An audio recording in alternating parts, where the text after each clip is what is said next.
अभी आपको प्रयागराज में जो वहाँ पे मेला लगा, कुंभ स्नान हुआ, कुंभ के लिए क्या वक्फ की जमीन पे मस्जिद को नहीं खोल दिया गया? मुसलमानों ने अपना घर नहीं खोला?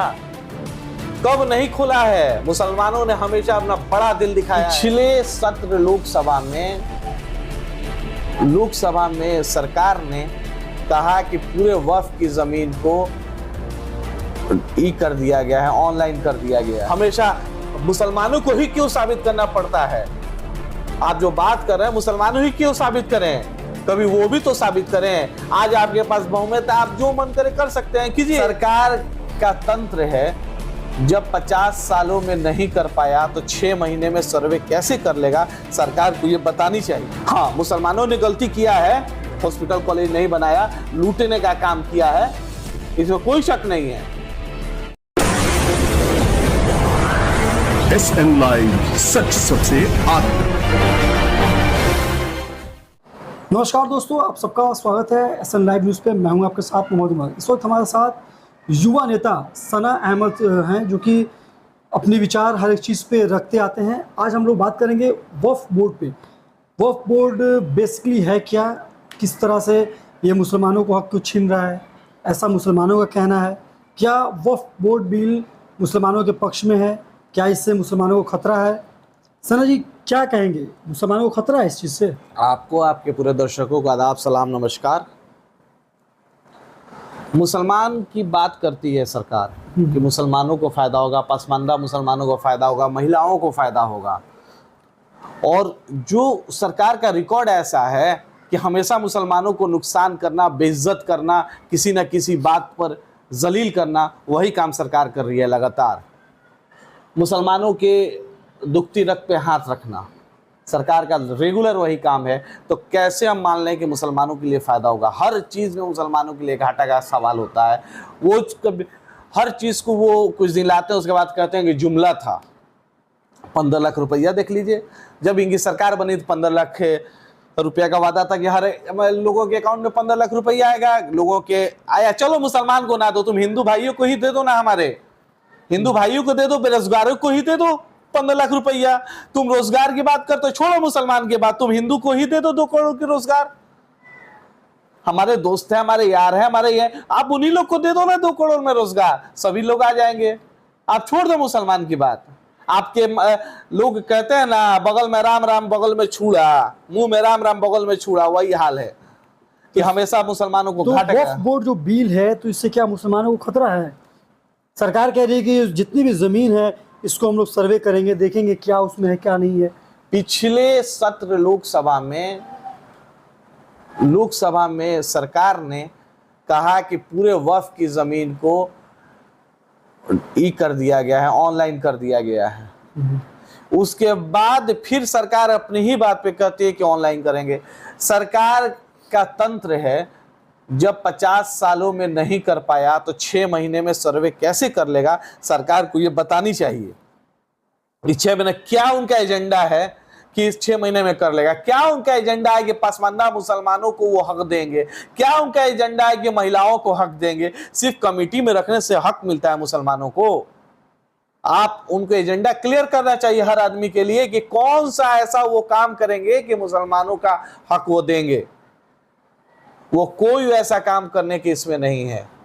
तो ये मतलब वक्फ बोर्ड जो बिल है, ये बेसिकली आपका कहना है कि मुसलमानों के लिए ये हार्मफुल है? हार्मफुल है, हमेशा परेशान करने वाला है मुसलमानों को। सही तो रहेगा, सब कुछ सर्वे हो जाएगा, ज़मीन जो भी है, कब्रिस्तान हो गया, ईदगाह हो गया, इस चीज़ का सर्वे होगा, फिर उसमें आम पब्लिक भी उसमें जाएगी, दिखाई भी देगा। कब आम पब्लिक के लिए नहीं है? हमेशा तो आम पब्लिक के लिए है।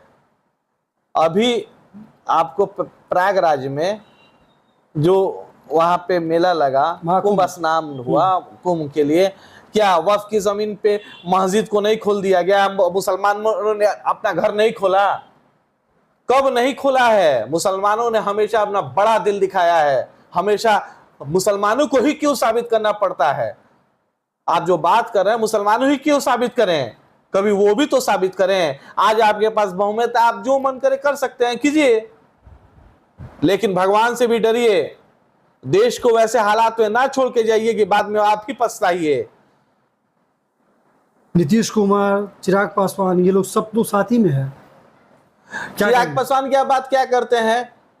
वही चिराग पासवान जो अपने पिताजी का नहीं हुए, पिताजी के डेथ के बाद सरकार ने बंगला खाली कराया, उनको निकाल कर फेंक दिया, उनके पिताजी के सारे मूर्तियों को, आइस को। वो क्या बात करेंगे जो अपने पिताजी के नहीं हुए? वो हमारे हक की क्या बात करेंगे? एक सत्ता के लिए, एक लोभी सत्ता के लिए वो उसमें पिछलग्गू बने हुए हैं।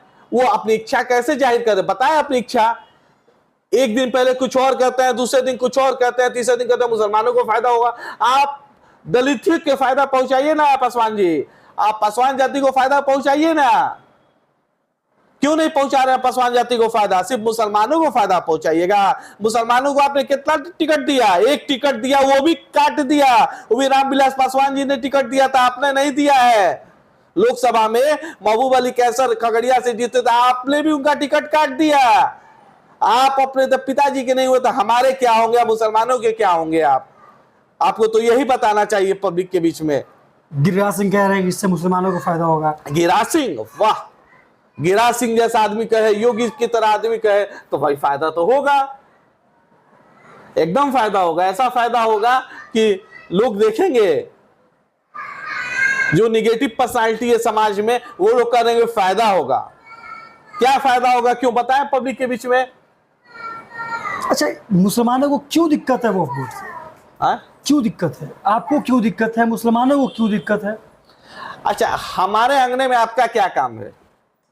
हमारे बाप दादा ने, हमारे पूर्वजों ने अल्लाह के नाम पे, भगवान के नाम पे वक्फ कर दी, अपनी जमीन को दान दे दिया, और आप हमारी जमीन में क्यों आ रहे हैं?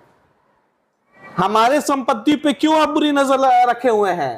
तो वो लोग कह रहा है कि सर्वे होगा, इस चीज को दिखाया जाएगा कि ये जो जमीन का डाटा है ये किसके नाम से है, आखिर इसका मकसद क्या है। तो आपने पहले ही क्यों नहीं सर्वे करा लिया? आप सर्वे करा के सरकार का, आप तो कह रहे हैं कि 9 लाख मतलब हेक्टेयर जमीन है मुसलमानों के पास, वक्फ के पास है। भारत में सबसे ज्यादा मुसलमानों के पास जमीन है वक्फ की। पूरे, कल तक किरण रिजवी साहब कह रहे थे कि ये है पूरे दुनिया में सबसे ज्यादा है। उन्होंने लोकसभा में बयान दिया दुनिया में सबसे ज्यादा है। तो हमारे जमीन पे आपकी बुरी नजर है। हाँ, मुसलमानों ने गलती किया है, हॉस्पिटल कॉलेज नहीं बनाया, लूटने का काम किया है, इसमें कोई शक नहीं है। बहुत सारे जमीन को लूटने का काम किया है वक्फ की जमीन पे। मुसलमानों के खिलाफ नहीं, जो सच्चाई है वो बोल रहे हैं। तो उसका सिस्टम है ना, मतलब वो किसी सिस्टम है के ना। पक्ष में नहीं है। मतलब आप न्यूट्रल होकर ये बात कह रहे हैं कि हम मुसलमानों ने भी लूटा, उस गलती को भी आप स्वीकार कर रहे हैं। हाँ। ये भी कह रहे हैं कि हाँ वक्फ बोर्ड से दिक्कत है। तो जो चिराग पासवान कह रहे हैं कि इससे मुसलमानों को फायदा है, इससे जितने भी लोग हैं सबको फायदा है, अलग अलग जाति धर्म के लोग को फायदा है। इससे अलग अलग जाति धर्म के कैसे? अलग अलग जाति धर्म, जमीन हमारा है और आपको चाहिए जमीन। मालिक आप क्यों बनेंगे हमारे जमीन में? क्या आप अपने राम मंदिर ट्रस्ट में मुसलमानों को रखेंगे? विश्वनाथ मंदिर के ट्रस्ट में मुसलमानों को रखेंगे? बताएं कि मुसलमानों को भी कमेटी में रखें। वैसे ही क्या उनसे डर लगता है सरकार को? हाँ, मुसलमानों की संख्या कम है तो आप कुछ भी ला सकते हैं, लेकिन मुसलमानों आप भी वैसे कमेटी में रखें। लगातार मस्जिदों को शहीद कर दिया जाता है, जिसका पेपर हो, डॉक्यूमेंट्स हो, उस मस्जिद को शहीद कर दिया जाता है। आज अनऑथराइज बना हुआ है हर जगह है, उसमें रोज घंटा बजता है।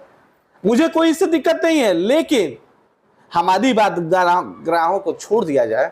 हाथ जोड़ के विनती करते हैं सरकार से, हमारी बात ग्राहों को छोड़ दिया जाए। भगवान से डरिए। भगवान की जब लाठी चलती है, चलती तो जरूर है, एकदम चलेगी, लेकिन भगवान से डरिए। ये थे सना अहमद, देर अंधेर नहीं है। ये थे हमारे साथ सना अहमद सिद्दीकी, जिन्होंने बेबाकी से अपनी बातों को रखा है और वक्फ बोर्ड पे कितना अच्छा इन्होंने मिसाल दिया कि जिस तरीके से वक्फ बोर्ड आया है इससे मुसलमानों को दिक्कत है। चिराग पासवान ने भी इससे बयान दिया था कि सबके हक में है, और गिरिराज सिंह भी कह रहा है कि इससे मुसलमानों को ही फायदा है। अब नीतीश कुमार जी हैं सपोर्ट में है, सपोर्ट में है, तो उन्होंने अच्छा सिला दिया, तूने मेरे प्यार का। मुसलमानों ने उनसे प्यार किया, उनको हर जगह बुलाया, अपने पलकों पे बैठाया, और नीतीश कुमार हमेशा कहते रहे हैं कि मुसलमानों को मेरे रहते भर में कोई दिक्कत नहीं होगा। सबसे ज्यादा उन्होंने कहा कि काम किया है मुसलमानों के लिए पूरे इसमें, आपने मानते हैं कि आपने सबसे काम किया है, और सबसे खराब भी काम आप ही ने कर लिया। दोनों आप ही के इसमें माथे पे पड़ गया नीतीश जी, दोनों आप ही के माथे पे पड़ गया। ऐसा क्यों बोल रहे हैं? मुसलमानों ने वोट दिया है, काम किया है, पूरा सड़क वड़क जो भी हो गया सब। मैं क्या कह रहा हूं भाई, तो आप उन्होंने काम किया है, मैं ये इस बात से इनकार नहीं करता तो काम नहीं किया है, लेकिन काम आज जिसके भी दबाव में उन्होंने ये काम किया, हमेशा मुसलमानों के साथ रहने वाला आदमी आज विरोध में रहा, तो इसमें बहुत उनकी है। सरकार मैं कहाँ कर रहा हूं उनके, सरकार उनकी। अरे तो उनका बयान देखियो ना, मैनिफेस्टो सेकुलर पार्टी ना कहलाते हैं। जितना माजी सेकुलर है ना, हिंदुस्तान आवाम मोर्चा सेकुलर, उन्होंने सेकुलरिज्म पे क्या किया, सेकुलरिज्म पे तुमको बताना चाहिए लोगों को ना, कि हमेशा दिक्कत हो रही है, मुसलमानों के खिलाफ वफ आ रहा है, मुसलमान करेगा मैं ये नहीं चाहिए, आप जबरदस्ती थोप रहे हैं कि चाहिए, ये ले लो तुम्हारे लिए अच्छा है, किसानों के लिए को किसान बिल नहीं चाहिए तो आप थोप रहे हैं किसानों पे, ले लो ये अच्छा है। जो चीज हमें नहीं चाहिए, महिला बिल विधेयक आप लाए, 3 तलाक मुसलमान औरतें कर रही है, मुझे नहीं चाहिए, आप करें, ले लो, अच्छा है, क्या अच्छा है भाई? अच्छा, आपके जो जनरेशन के जितने भी लड़के हैं, आपके कौम के, आपकी कम्युनिटी की, उनको इस चीज के बारे में पता है वक्फ बोर्ड बिल क्या है, इससे क्या दिक्कत है मुसलमानों? सबको पता है, क्या फायदा है, सबको पता है। आज जिसको पता नहीं होगा वो तो पढ़ लिया ना, आपने इतना बड़ा ये बनाया, जो नहीं भी जानता होगा, ये कौन नहीं जानता है कि भगवान के नाम पे हमको जमीन दिया जाता है, ज़कात खैरात दिया जाता है, कौन नहीं, मुसलमान नहीं जानता है, हर आदमी जानता है, हर साल निकालता है, जो भी उस लायक है कमाते हैं, सब करते हैं ये काम। अच्छा, वैसे मतलब लड़कों को क्या कहेंगे जो लड़के इस चीज़ के बारे में अभी तक जाने नहीं है, वो बोर्ड बिल के बारे में पढ़े नहीं है, क्या कहेंगे? वैसे लोगों से क्या अपील करेंगे? हमारे नबी साहब ने कहा था, इल्म फजीरा, इल्म तुम पे फर्ज है, तो इल्म हर चीज का होनी चाहिए, जानकारी होनी चाहिए, तुम्हें पढ़नी चाहिए, हर मुसलमान को पढ़ना चाहिए, क्योंकि इल्म हमारे पे फर्ज है। जब फर्ज है तो फर्ज है, जानकारी होनी चाहिए, तुम्हारे साथ क्या हो रहा है, क्या दुख है, क्या सुख है, सब जानकारी होना चाहिए। ये थे हमारे साथ सना अहमद सिद्दीकी, जिन्होंने बेबाकी से वक्फ बोर्ड बिल पे अपनी बात को रखी है और साफ तौर पे कहा है कि इससे मुसलमानों को दिक्कत है, मुसलमानों की जितनी भी संपत्ति है ये लोग हड़पना चाहते हैं। आज मुसलमानों को दिक्कत है, कल ईसाइयों को दिक्कत होगा, परसों सिख को दिक्कत होगा, परसों हिंदू को दिक्कत होगा, ऐसा थोड़ी कि नहीं दिक्कत होगा। चुन चुन के सबका जमीन ले लिया जाएगा, सब दे दिया जाएगा लोगों को। किसको? अंबानी को, अडानी अंबानी, जो भी बिजनेसमैन है दे दिया जाएगा। किसानों का कर्ज माफ नहीं होता है, उनका कर्ज माफ कर दिया जाता है, व्यापारियों का कर्ज माफ कर दिया जाता है, तो कहां से सबका होगा, पारा पर हिसाब करेगा सरकार। ऐसा थोड़ी है कि मुसलमानों को, सबको होगा। आज मुसलमान पे मजा ले रहे हो, कल दूसरे पे मजा होगा, सब पे आएगा, सब पे आएगा पारा पर। उन्होंने तो कहा है कि मैं जानता हूं जीएसटी कौन नहीं भर रहा है, सब भरते हैं जीएसटी, कफन तक पे जीएसटी है। एक बात है, जीएसटी का है, क्या मुसलमान ही जीएसटी भरते हैं? हिंदू भी भरते हैं, सिख भी भरते हैं, ईसाई भी, जो भी व्यापार करते हैं भरते हैं। आज हमारे पास जमीन है, कल हमारी जमीन जब बिक जाएगी तो दूसरे के पास हो जाएगी, दूसरे दिखाई देगा कि इनके पास जमीन है, इनकी ले लो, फिर तीसरे के दिखाई देगी तीसरी जमीन है, उनकी ले लो, सबका लिया जाएगा। ऐसा थोड़ी है कि मुसलमानों के लिए सिर्फ होगा। अच्छा, सीमांत बहुत सारे हिंदू भाइयों से बात होती है। जनता से क्या अपील करेंगे आप, क्या कहेंगे सिवान जनता को? सिवान की जनता जितनी समझदार है, कहीं की जनता समझदार नहीं है। झांसे में नहीं पढ़ने की जरूरत है इन लोगों के, झांसे में नहीं पढ़ना है किसी भी विवादित चीज में या इसमें। सिवान की जनता बहुत समझदार है, सब जानती है कि क्या करना है क्या नहीं करना है। निगेटिव पर्सनालिटी राजनीति में बहुत दूर तक सक्सेस नहीं करते हैं, आज नहीं तो कल वो गिरते हैं। ये थे हमारे साथ सना अहमद सिद्दीकी, जिन्होंने बेबाकी से वक्फ बोर्ड बिल पे अपनी बातों को रखी है। बिहार तमाम खबरों को देखने के लिए आप देखते रहें SN लाइव न्यूज़। धन्यवाद। देश और दुनिया की ऐसी ही खबरों को पाने के लिए जुड़े रहिए हमारे साथ। और हाँ, अगर आप वीडियो को फेसबुक पर देख रहे हैं तो हमारे फेसबुक पेज को लाइक करें, और अगर आप यूट्यूब पर देख रहे हैं तो यूट्यूब चैनल को सब्सक्राइब करना मत भूलिए। वीडियो को लाइक कीजिए, शेयर कीजिए और अपने कमेंट जरूर दीजिए।